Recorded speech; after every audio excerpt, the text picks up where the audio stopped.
The funny part is, I had a full-on thumbnail already prepped and ready to go for this Canucks and Flames game.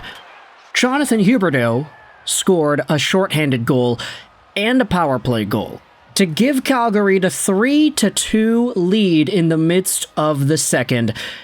And at that point in the game, I was like, yeah, that's it. It's done. Jonathan Huberdeau is the killer. And I had this entire thing planned out. You know how there's that David Fincher movie, The Killer, with Michael Fassbender as the killer? I photoshopped out Fassbender's face and put in Huberdeau's face, and it's not something that we haven't done before. We already made a Lucas Raymond The Killer video about a year ago, so if you wanted to see what the Huberdeau thumbnail would have looked like, you can just refer to that. But we're not using that thumbnail in this video, baby, because the Vancouver Canucks ended up winning. Vancouver takes a 4-3 shootout victory over the Calgary Flames in a game where, maybe, for the first time all year, I can comfortably say into this microphone that I think Elias Pettersson is back. Is that a hot take to go out there and say, bearing, of course, any significant lineup discussion and the fact that Pettersson didn't really get as much ice time as you maybe would have hoped, and his overall deployment was all over the place, not just in this game, but in some of the other games, especially the one yesterday against the Montreal Canadiens.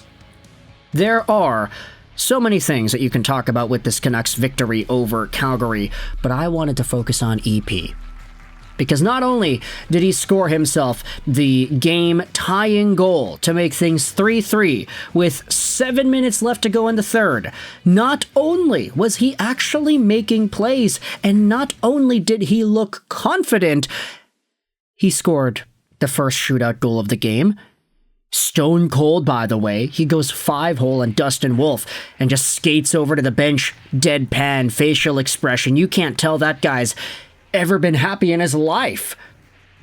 I feel like this game, we might have seen a level of Elias Pettersson that fully allows us to indicate that he is on his way back. Did he have 5 points like he has in previous seasons? No, he didn't have a 5-point game today. He wasn't dangling the pants out of guys like he has in the past. He wasn't slap-shotting it and scoring goals on the rush like he was in his rookie season. He didn't do any of that. But what we did see out of Pettersson was a lot more confidence, a willingness to shoot, a tenacity offensively that we haven't seen much throughout the season. Heck, throughout the past 12 months even. This was by no means an 11.6 caliber game that we had seen out of Pettersson, but I think this game was more so in that $8.5, $9 million territory. He was that good. I don't know. I mean, you pay the guy to produce. He had a goal and an assist. He had the shootout goal to open things up. He was putting the puck in the back of the net, and Pettersson was also going out there and playing a little bit physical. He had a hit. He had a block. He had 2 shots on goal and a goal. Pettersson was looking pretty good. And I don't know if it's a hot take to say at this point of the season, where Petey has 3 goals in his last 4 games, that this is finally the time where he is starting to come back. You know what else happened today? This was the very first game of the season that the Vancouver Canucks won after starting out the third period losing the game. They hadn't won a game like that all season, and I think they were the last NHL team of the season to get a win in a game where they were trailing after 2. They were down 3-2 at the start of the third, they ended up tying it, and then they won. Fantastic! A lot of things are being broken up here for the Vancouver Canucks statistically wise. And of course, there are some other things we can talk about. Before we dive into the goals, let's talk about Kevin Lankinen. For the first time in his NHL career, Kevin Lankinen starts both games on a back-to-back, which, by all accounts, was the right decision. I don't think anybody could have confidently put Artur Shilovs into this game. And Kevin Lankinen gets the dub. He is stone cold in the third period and in the overtime and in the shootout, helping Vancouver get that extra point they so desperately needed. in order to tie the Calgary Flames, albeit with one more game played than the Calgary Flames. So things are getting really tight here in that Western wildcard race. If you're a St. Louis Blues fan or a Utah Hockey Club fan, you're just kind of pissed off that both Calgary and Vancouver got points in this one. But let's get into the actual game itself, because starting things out to make it 1-0, it was that same Pius Suter. Suter the shooter, everybody, goes out there and gets things going 1-0. He takes a shot. It gets blocked by the defenseman in front. Suter then takes another shot. It goes off that same defenseman's skate up high and into the back corner. I think it was off a Hanley, I'm pretty sure. 1-0 game. Suter from Marcus Pettersson and Phil Hronek. Canucks have the momentum, but that does not last for long. Because with 2 minutes left in the first period, the Calgary Flames, they have the puck, they have their breakout, they throw a long pass right into the middle, and it's onto the stick of Kadri, who splits the D, comes in on Lankinen, swoops over to the forehand, and buries it far side, wrapping it into the goal.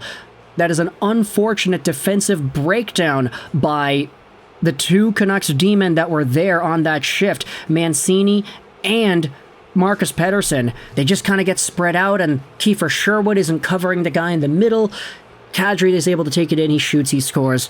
In the second period, making it 2-1. On the power play, it's Jake DeBrusk, assisted by Quinn Hughes and Elias Pettersson.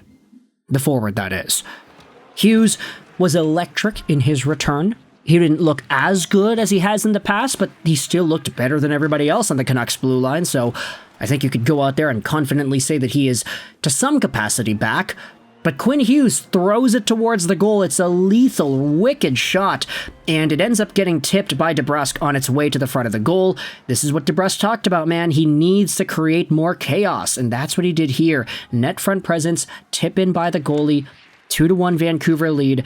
It doesn't last for long, though, because just 3 minutes later, Jonathan Huberdeau, short-handed, ends up capitalizing on a very unfortunate Vancouver Canucks play as Quinn Hughes tries to dump the puck into the zone, but it ends up taking a hop, and it deflects onto the stick of Mackenzie Weegar, who throws it up for Kevin Rooney. He's able to get by both of the Canucks guys in the neutral zone, and it's a 2-0 breakaway. Rooney out in front for Huberdeau, who one-times it over Kevin Lankinen. Just such an unfortunate play, and a defensive breakdown for the Vancouver Canucks there. With 30 seconds left on their power play, too, Huberdeau gives Calgary the tying goal. And then, just 2 minutes after that, the Calgary Flames, they get their own power play, and Huberdeau scores again. Yeah, that's right. Huberdeau gets a shorthanded goal and a power play goal in the span of a few minutes. Call him Mario Lemieux. Huberdeau walked right in and sniped it on Kevin Lankinen. We didn't know that the puck was actually in the net until we saw the replay. It got lodged behind the final back post and the net mesh. But it's a 3-2 Calgary Flames lead. Canucks fans are sulking. Canucks fans are upset. Hey, this team can't win games to save their lives after being down at the end of the second period. What are they going to do in this one? Well, Elias Pettersson goes out there and responds in the third. With 7 minutes to go, Victor Mancini takes a shot towards the goal. It gets deflected by Höglander and deflected out on the rebound from Dustin Wolf, where Elias Pettersson is right there on the doorstep. Beautiful chance, and Pettersson ends up burying it. Come over to overtime, and the Vancouver Canucks have the majority of puck possession, but they're not able to convert. Brock Besser hit a post. There was another really good opportunity off the end boards where Pettersson was unable to bury it, but ultimately we go into a shootout where the only goals scored are by Elias Pettersson and Jonathan Huberdeau, two of the goal scorers and two of the overpaid superstars, who both go 5-hole, and then Conor Garland gets that winner streaking down the left side. He fires it by the glove hand of Dustin Wolf and seals the victory for Vancouver. Canucks are 30-24-11. The Flames are 30-23-11. So really, really tight here. Quinn Hughes was shot out of a cannon. You can tell that he wanted one. You can tell that he wanted to really put things on his back. He was targeted a lot by Ryan Lomberg and some of the other Flames guys, which is just I don't know, it's not great. You don't want to see the Canucks allow their captain to be hustled around like that, but it certainly was a noteworthy point for the Calgary Flames to really get on to Quinn Hughes' psyche there, so we'll see whether or not that has a bigger effect in the games that come. But for now, Vancouver just won out on a very important 2 points against the Calgary Flames Wednesday night in Calgary. Let me know your thoughts in the comment section below. I hope you enjoyed this video. And bye.